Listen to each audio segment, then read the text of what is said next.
നമ്മുടെ ചെടികളൊക്കെ തിരിച്ച് മുറ്റത്ത് തന്നെ സെറ്റ് ചെയ്യാമെന്ന് വിചാരിക്കുകയാണ് കേട്ടോ. മുറ്റത്തോട്ട് നോക്കുമ്പോൾ നിറയെ ചെടികളൊക്കെ നിൽക്കുന്നത് കാണാൻ തന്നെ ഒരഴകല്ലേ. ആദ്യം തറയൊന്ന് ക്ലീൻ ചെയ്യാമെന്ന് വിചാരിച്ചേ. തടിയൊക്കെ ഒരു മാസം അങ്ങനെ കിടന്നിട്ട് തറയോട് കംപ്ലീറ്റ് ചെളിയും മണ്ണും ഒക്കെ പറ്റിപ്പിടിച്ച് കിടക്കുകയാണ്. ചൂലിട്ട് തൂത്തിട്ട് ഒരു രക്ഷയില്ല. പിന്നെ ഓസ് എടുത്തുകൊണ്ട് വന്ന് വെള്ളം ഒഴിച്ച് നോക്കി.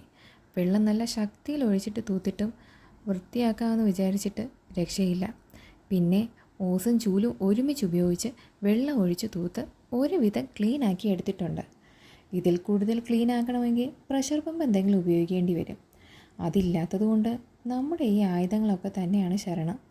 പിന്നെ നമ്മുടെ പണിപ്പുരയിലേക്ക് മാറ്റി വെച്ചിരുന്ന ചെടികൾ ഓരോന്നായിട്ട് കൊണ്ടുവന്ന് ഞാനിവിടെ സെറ്റ് ചെയ്ത് വെച്ചിട്ടുണ്ട് കേട്ടോ. ഒരു മാസത്തോളം വെയിൽ കൊള്ളാത്തതിൻ്റെ വാട്ടം എല്ലാവർക്കും ഉണ്ട്.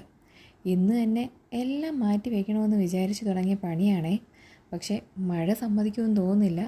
നല്ല പകർച്ച പെയ്യാൻ തുടങ്ങിയിട്ടുണ്ട്.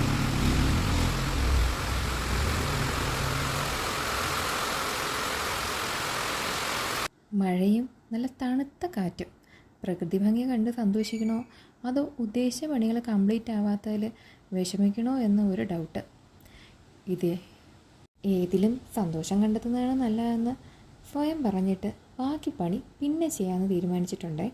തൽക്കാലം മഴ ആസ്വദിക്കാം. എൻ്റെ ഈ കുഞ്ഞു ഗാർഡനും കുഞ്ഞു വീഡിയോ ഇഷ്ടമായെങ്കിൽ എല്ലാവരും എൻ്റെ ചാനൽ സബ്സ്ക്രൈബ് ചെയ്യണം കേട്ടോ. ലൈക്കും ചെയ്യണേ. ബൈ.